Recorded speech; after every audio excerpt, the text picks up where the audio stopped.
Avi Meyer's Northtown Neighborhood News Magazine, a presentation of Sonny Hirsch and myself. Dial us up on the web at www.ntnm.org. We want to thank you for your great response to Jewish Chicago. Community policing is alive and well in the 24th District, and throughout 2013, one way or another, we're still planning to have monthly meetings. We've already pretty much set up a schedule, so I can't speak for the whole city. And by the way, all this stuff, even though it could be official by the time this hits the air, all the speculation about community policing is premature. There have been no official announcements, and the police haven't been told a thing. So community policing is still alive and well. It is a pleasure to, and caps24.org for the 24th District. It is a pleasure to have somebody who's originally from this area, a very distinguished background. He himself was a state's attorney, two distinguished parents, his late father, held a number of key positions. I know he was an economic advisor in the 50th Ward. He worked for the sheriff. His mom was a key aide to Congressman Yates, who I never met ever saw for a ton of time. And we're talking about Jeff Stein. Jeff, how you doing? Avi, thank you for having me. First of all, my pleasure. What are you up to today? Today I'm still practicing law. I left the state's attorney approximately almost 5 years ago was the anniversary. I started off in a firm in Park Ridge called Race & Zimmerman, a great little boutique firm that did local government law. We represented other suburban communities as their attorney. They're out-of-house attorneys, but we acted pretty much in-house. Within about 4.5 years of being there, we merged into a larger, medium-sized firm called Tressler LLP, where we continue to do the same practice today, just in 2 different locations, office-wise. But we expanded our group, and it's great. It's doing great. That sounds good. Yep. And, interestingly enough, when you were state's attorney, Sonny didn't really know that I knew you, and Sonny's big on court watch. Yes. So Sonny was telling me about this really great state's attorney, and it was you. Well, I paid him, and I'm glad to see that the money's well paid off there. But yeah, Sonny and I had a very good relationship when I was in Branch 29 as one of the municipal division state's attorneys doing with misdemeanors. While not the most serious of crimes, still very important to the community. And that's where I met Sonny, and I had no clue that you knew Sonny. And the whole way around, we had no clue we all knew each other until one day I came here and saw you, and I saw Sonny. I said, "What are you doing here?" He goes, "What am I doing here? What are you doing here?" so yeah, it's a small world. Definitely a small world. So basically, you guys represent city governments. That's kind of interesting. Yes, it's very interesting work. We don't get pigeonholed. No. It's a very diverse practice group, believe it or not. It's not the same issue coming up. And it's still, in my mind, still government work. It still feel like what my parents had taught me. I'm still giving back to the community. I'm still trying to help as much as I can and try and get things moving, especially now in harder economic times. The lawyers come into a very large role and try and help as much as we can, and it's great. It's a very fulfilling job. Yeah. So, do you handle their? When they want to do as an example, like if they want to do a bond issue or something like that. We are not bond counsel. We do work with 2 or 3 different bond counsels that do that, but there's usually an underlying development on that, and we'll be the attorney for the development on that point. Yeah. We'll be working on the contracts, negotiating some of the issues, along with village or city staff. And try and get to where everybody can kind of come to an agreement. We do a lot of zoning work for the municipalities, make sure that the zoning laws are complied with. When people come in for petitions, we try to help them through the process as much as we can and make sure that the city's on board or the village is on board.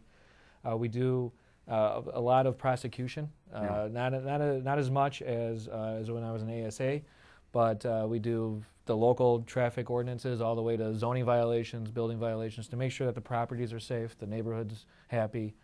We do some of that work as well. So it's a very fulfilling but very diverse job. Yeah, and probably the paycheck might even be better. Paycheck is a little bit better, yes. The paycheck is a little bit better. One of the reasons, but not the only reason to leave the state's attorney at that time. One of the things I'll tell you, right after you moved out of the neighborhood and we had a change in the aldermanic situation, there were a number of us.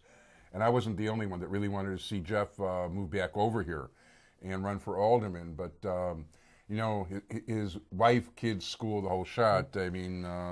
Yeah, I got three little kids. They're wonderful. As everybody can see that I'm bald. I had hair at the first one and turned gray. No.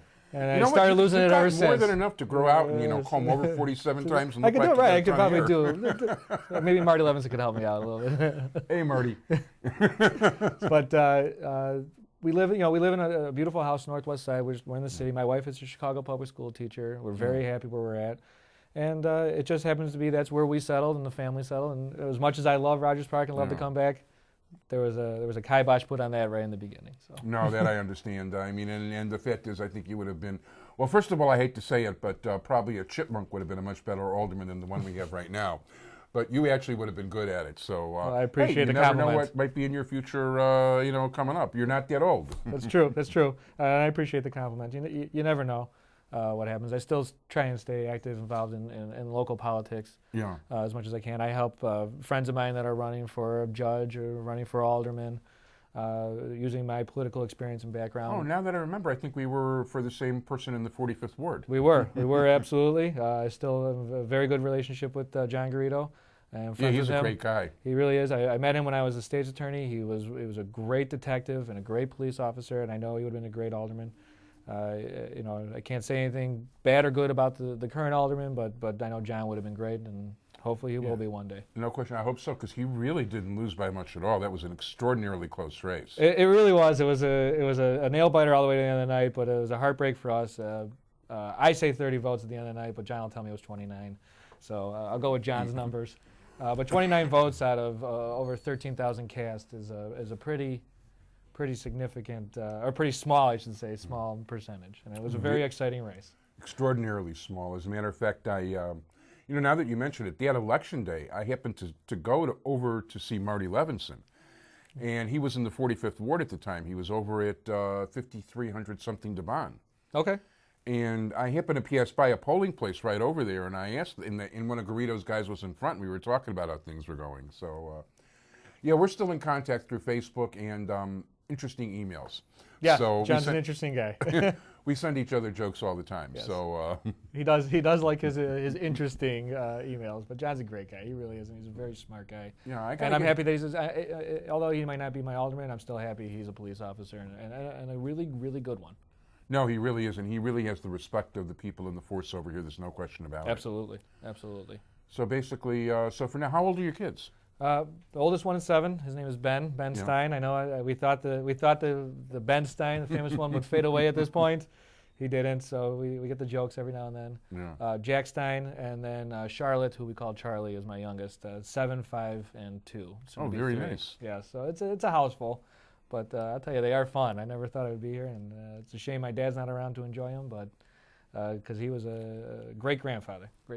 No, I believe it is, man. It's funny because the last time I saw him, he had been to a synagogue that was, a synagogue that was no longer in existence, and he was able to, I guess he donated or whatever, but he actually had, like, on top of the ark, there's like this lion thing with the 10 Commandments. Mm-hmm. And he says to me, it's like, do you know what's in the back of the car? And I saw the back of it, and I thought it was that, but I wasn't sure. And he showed it to me, and it was like, wow, I mean, that's a really cool thing for a collector. Yeah, no, he was still active in the community even when he had moved out. He moved out to, what was Tom Allen's old ward? I think it was at 38. 38. I was going to say 48, but I wasn't right. 38.